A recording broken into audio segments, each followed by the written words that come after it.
Salut à tous, jeunes dresseurs et dresseuses du monde entier, c'est Red and Blue. Nous espérons que vous allez bien en cette belle journée. Et oui, nous partons sur une nouvelle vidéo un peu spéciale pour vous mes chers dresseurs et dresseuses. Et si Dracofeu existait, est-ce qu'à votre avis, Florizarre et Tortank seraient son garde-manger? Ça c'est une bonne question. Mais revenons un petit peu plus tôt avant de parler de nos chers Pokémon préférés.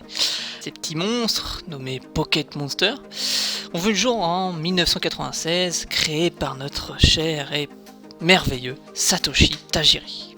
Passionné d'insectes, donc entomologiste, pour être plus précis, possède une grande collection de ces nombreuses petites bêtes, et souhaite partager son goût pour la capture et l'observation via un jeu qui sortira et se nommera Pokémon.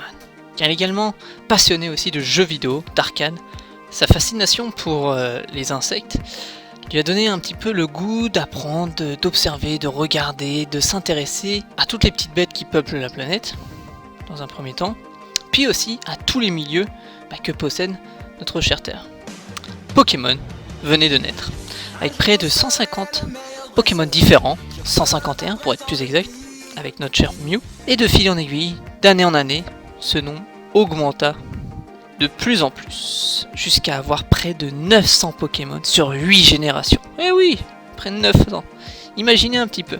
En réalité, 900, c'est pas si énorme que ça. Si on regarde un petit peu au niveau planétaire, toutes les différentes espèces animales et végétales qui peuplent cette planète, on est plus sur des millions d'individus, ce qui est bien plus gigantesque.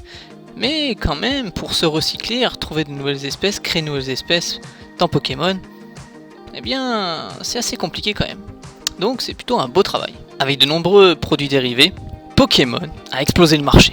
Clairement, des jeux vidéo, des cartes à collectionner, des figurines, des billes, des Pogs, des horloges, des dessins animés, jusqu'à même créer des avions Pokémon. C'est pas incroyable. Mais ce qui est intéressant chez Pokémon, c'est que Pokémon reste tout de même pour les enfants. Reste une fiction. Pokémon ne montre pas réellement la réalité de terrain, dans le sens de la nature. Car effectivement, dans la nature, les êtres vivants ne sont pas aussi mignons que dans Pokémon. Nos êtres vivants à nous, eh bien, sont en perpétuelle compétition pour se nourrir, pour se loger, pour se reproduire également. Et c'est là que nous venons au cœur du sujet. Si les Pokémon existaient dans notre monde, que se passerait-il? Ici, nous parlerons seulement de la nourriture, de l'alimentation. Et si les Pokémon existaient dans notre monde, est-ce que les chaînes alimentaires et réseaux trophiques seraient respectés? Ça, c'est une bonne question. Penchons-nous d'abord sur ce qu'est une chaîne alimentaire et un réseau trophique. Une chaîne alimentaire est une suite de relations alimentaires entre des êtres vivants. Chaque être vivant mange celui qui le précède. On trouve généralement 4 types d'êtres vivants. Tiens, des types, ça dit pas que quelque chose? Pokémon, type plante, type eau, type poison. Enfin bref, revenons. 4 types d'êtres vivants. Producteurs.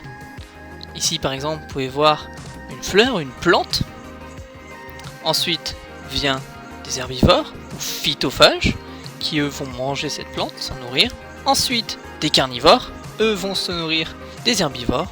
Et enfin, une dernière qui complète, les décomposeurs, qui eux, eh bien, vont venir terminer le travail lorsque par exemple un autre carnivore meurt. Ils vont s'occuper de lui jusqu'à en rendre de la matière organique. Le réseau trophique est un ensemble de plusieurs chaînes alimentaires.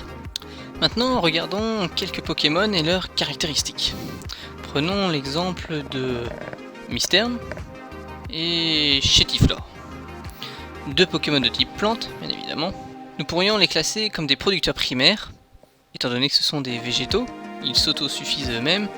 Bien sûr, ils ont besoin d'eau, de lumière et des oligo-éléments présents dans la Terre. Autre exemple, prenons Chenipan, qui est un Pokémon de type insecte. Il ressemble à une grosse chenille, donc effectivement, c'est un insecte. On pourrait le classer dans les herbivores, phytophages, ou consommateurs primaires, car il se nourrit des végétaux, de plantes, de feuilles, et il pourrait effectivement manger ou se nourrir en partie de Mysterne et de Chétiflore.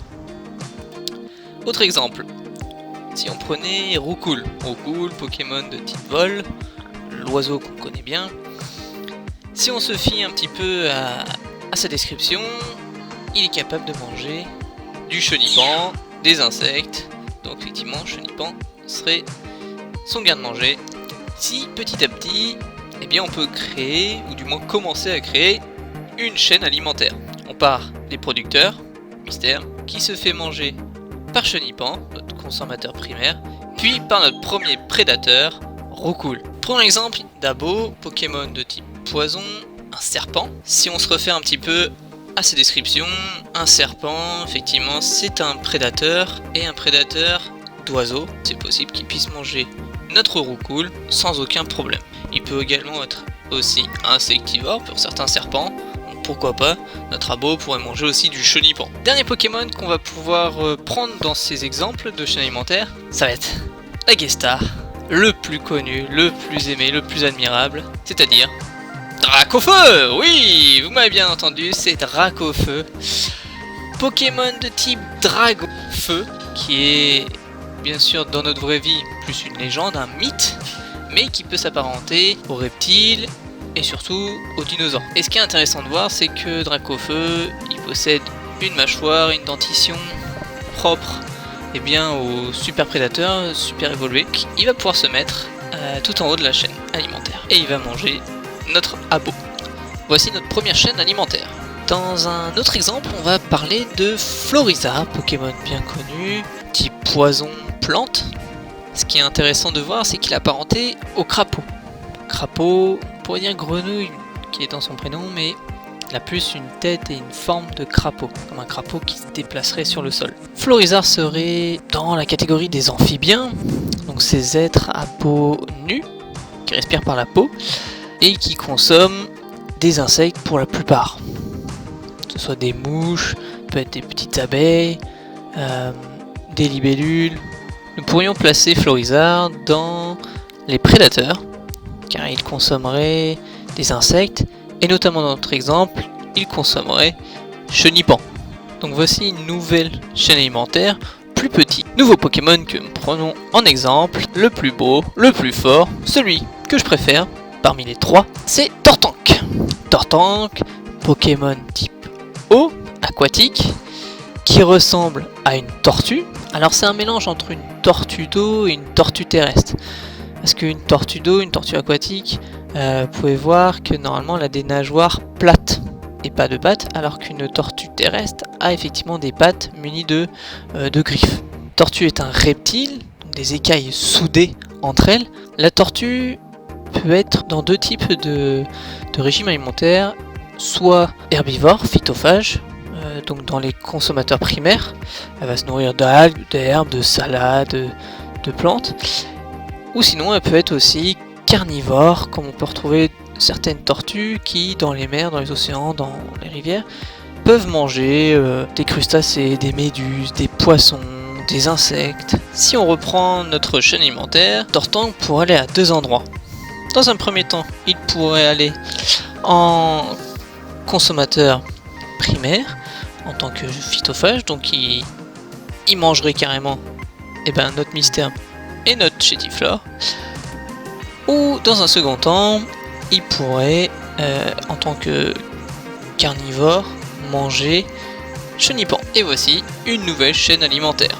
Toutes celles-ci sont des chaînes alimentaires différentes. Donc elles peuvent être différentes dans des milieux de vie. Ce qui est intéressant maintenant, c'est de créer un réseau trophique. Nos trois chaînes alimentaires sont placées. Faisons maintenant le bilan de nos chaînes alimentaires. Nous avons vu une toute première chaîne alimentaire avec en dernier super prédateur Dracofeu. Une autre chaîne alimentaire avec en dernier prédateur Florizarre.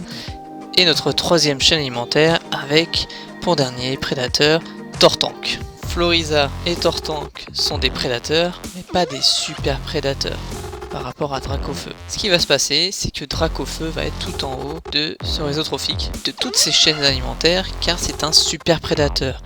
Il va pouvoir manger abo, roucoule, des chenipans, je pense que ce serait dans son régime alimentaire. Pour un reptile, pas impossible non plus. Et il va également pouvoir manger aussi de la grenouille, donc Florizarre, et de la tortue comme Tortank. Nous pouvons observer dans cet ensemble de chaînes alimentaires, ce réseau trophique, que Dracofeu est l'espèce dominante, le super prédateur qui va pouvoir se nourrir de toutes les espèces qui sont à chaque fois en haut de la chaîne alimentaire. Ce qu'il faut savoir, c'est que les prédateurs ou super prédateurs ont un rôle de régulation très important. Ils vont consommer des êtres vivants qui, sans prédateurs, peut-être pulluleraient sur la planète et poseraient une problématique pour l'environnement et la nature. Voilà, c'est fait. Dracofeu et le super prédateur dans Pokémon, ou du moins avec les exemples qu'on a trouvés. Alors on pourrait trouver plein d'autres sortes de chaînes alimentaires dans Pokémon. Quand vous regardez les légendaires, Groudon, Pokémon légendaire de la 3e génération, il est assez énorme, avec des griffes, des grandes dents.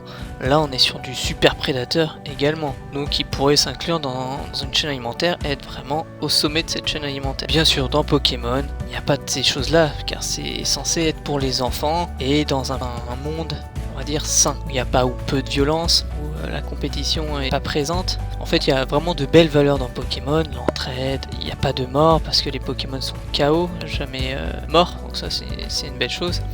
Mais voilà, il est important de remettre les pieds sur terre et de voir que dans la nature, si Pokémon existait, ils seraient peut-être pas aussi minimes qu'ils le sont dans Pokémon, dans cet univers-là. Voilà, j'espère que la vidéo vous aura plu. N'hésitez pas à mettre un commentaire, des likes, n'hésitez pas à vous abonner également et à partager la vidéo si vous avez apprécié. Et si vous sentez de faire d'autres chaînes alimentaires, de me les proposer, c'est avec plaisir que je regarderai ça, et puis du coup on verra ensemble ce qui est possible ou pas, en fonction de la description du Pokémon et dans la vie. Voilà, je vous dis à bientôt, allez ciao.